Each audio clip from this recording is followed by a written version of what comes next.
Hello everyone and welcome to another true crime video.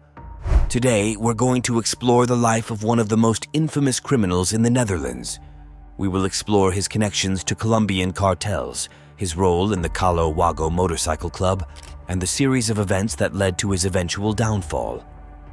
Get ready for a story of drugs, murder, and a criminal mastermind who managed to stay one step ahead of the law until he couldn't.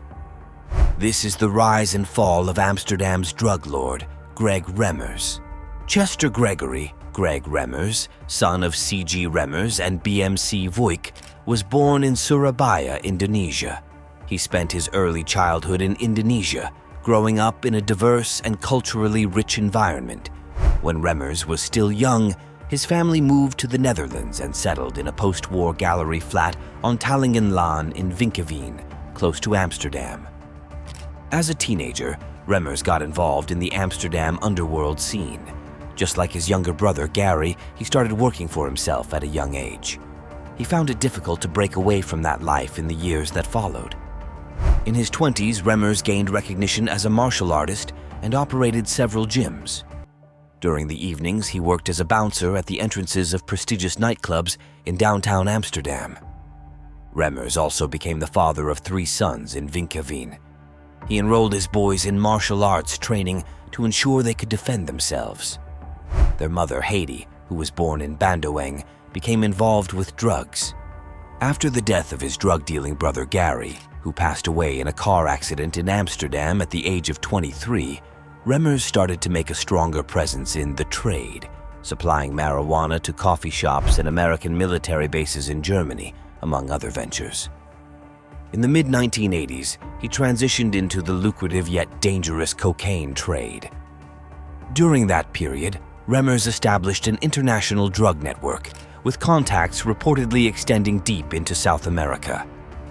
Remmers, married to a Colombian woman and frequently residing in Latin America, played a prominent role in the criminal underworld for many years. Remmers was known for his strong commitment to family, having fathered nearly 10 children with various women over the years. He had strong connections in South America, which were bolstered by the fact that 2 out of the 4 mothers of his children were born there. He was also close friends with Henk Romy, known as the Black Cobra, who had received a 20-year prison sentence for his involvement in ecstasy trafficking. Remmers' son, Jesse, saw Romy as his second father. Jesse was a suspect in up to 7 assassinations, including the killings of Cees Houtman on November 2, 2005, and pub owner Thomas van der Biel. Another son of Remmers, Andy, had also been imprisoned for drug trafficking. In 1975, Remmers was first arrested and subsequently convicted for violating drug laws. Later, in 1989, he was sentenced to 7 years in prison for drug trafficking. In late 1997, the police launched a large-scale investigation under the codename Speed into Remmers' gang. They revealed that the Amsterdammer had close ties with the Colombian drug lord Eugenio Don Hugo Montoya. During the investigation into Remmers, drugs were intercepted 20 times, amounting to a total of 250 kilograms of cocaine and 2,000 kilograms of cannabis. The police managed to apprehend the drug baron because the drug gang had used Finnish mobile phones, which were believed to be untraceable. In March 1999, the police attempted to arrest Remmers and his son Andy, but they had been tipped off beforehand by a corrupt police contact about the impending arrest. They successfully evaded capture. It wasn't until November 27, 1999, that the police finally caught up with them and took them into custody. On December 14, 2000, Remmers was finally convicted of drug trafficking and received a 7-year prison sentence. Andy Remmers was sentenced to 5 years in prison, while his brother Danny was acquitted. In late 2002, as his sentence was coming to an end, Remmers started working at Smart Insurance BV as part of his reintegration process.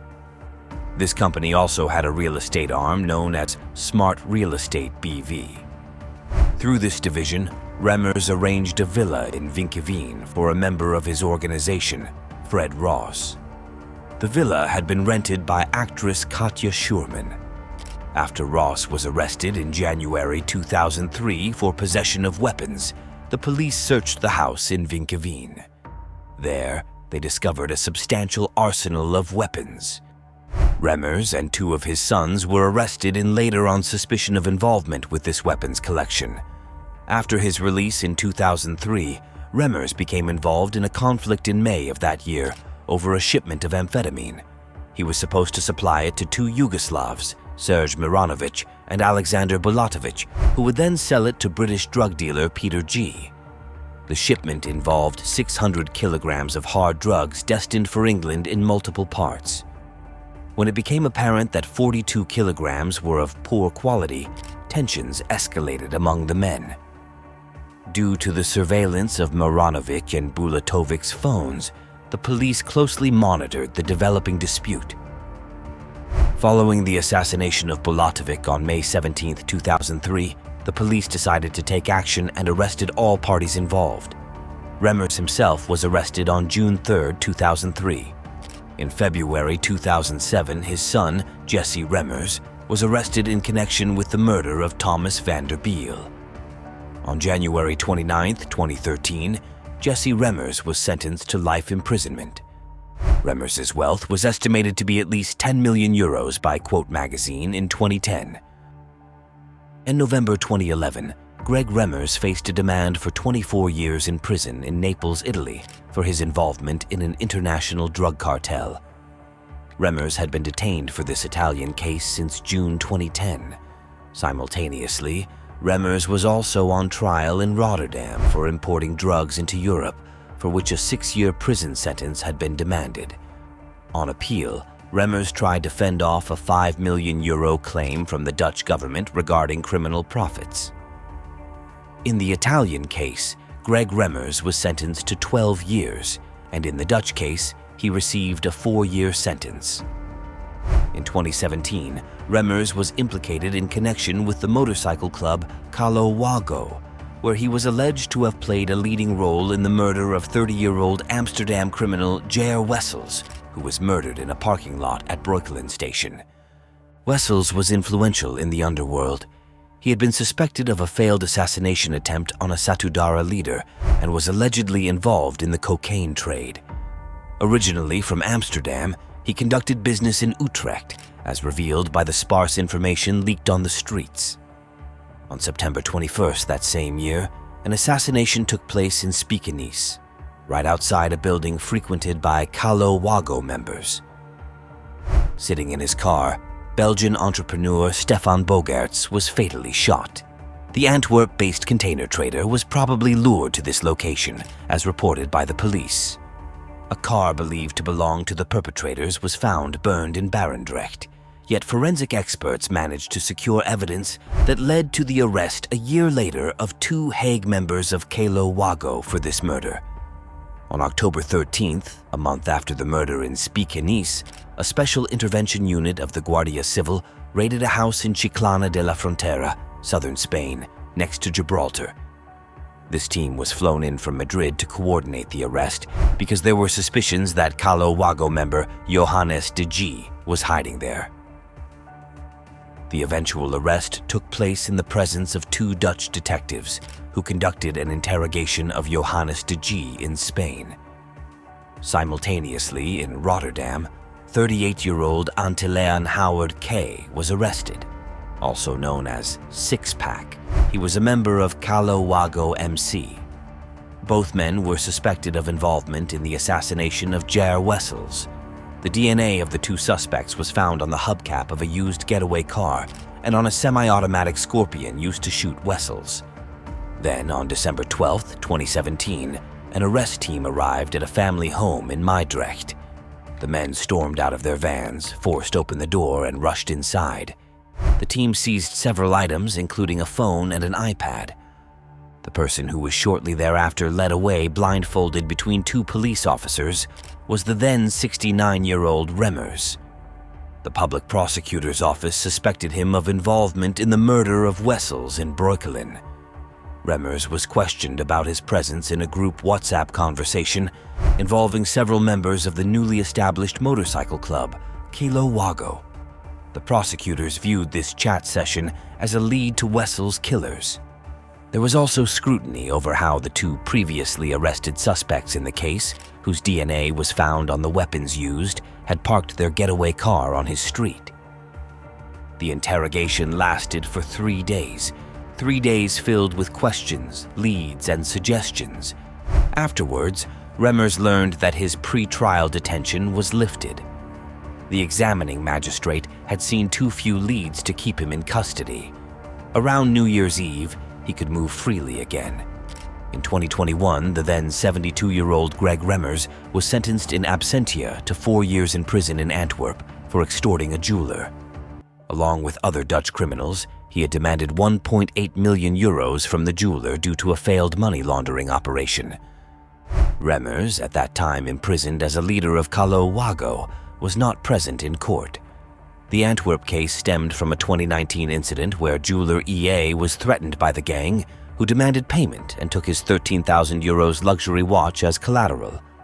The threats extended to EA's family, prompting him to go to the police. The court found all suspects guilty, citing confessions and mobile phone evidence. Remmers received a 4-year sentence, while 5 accomplices received up to 40 months. Diamond dealer Moses F. received a 1-year sentence for providing EA's address to the extortionists. Later, in August 2021, the Eris trial began. Eris was one of the largest assassination investigations in the Netherlands. Over a span of 8 months, 5 people were shot dead, 3 murders were planned, and 7 others were targeted for assassination. In this trial, leaders and members of the now-banned motorcycle club, Caloh Wagoh, were among those prosecuted. The Public Prosecution Service viewed Caloh Wagoh as a recruitment agency for assassinations and accused them of carrying out various murders on behalf of Redouane Taghi. The president of Caloh Wagoh, Delano R., was alleged to have accepted contracts for assassinations. He then delegated the work to different assassination teams, drawing from the network of his motorcycle club. However, suspicions were that not Delano R., 49, was the real boss, but Greg Remmers. Although the Public Prosecution Service had sought life imprisonment for Remmers in the Eris case, the court imposed a lesser sentence. As the eldest suspect, 74-year-old Greg Remmers was sentenced to 6 years and 9 months in prison. According to the court, not all the accusations against him could be proven.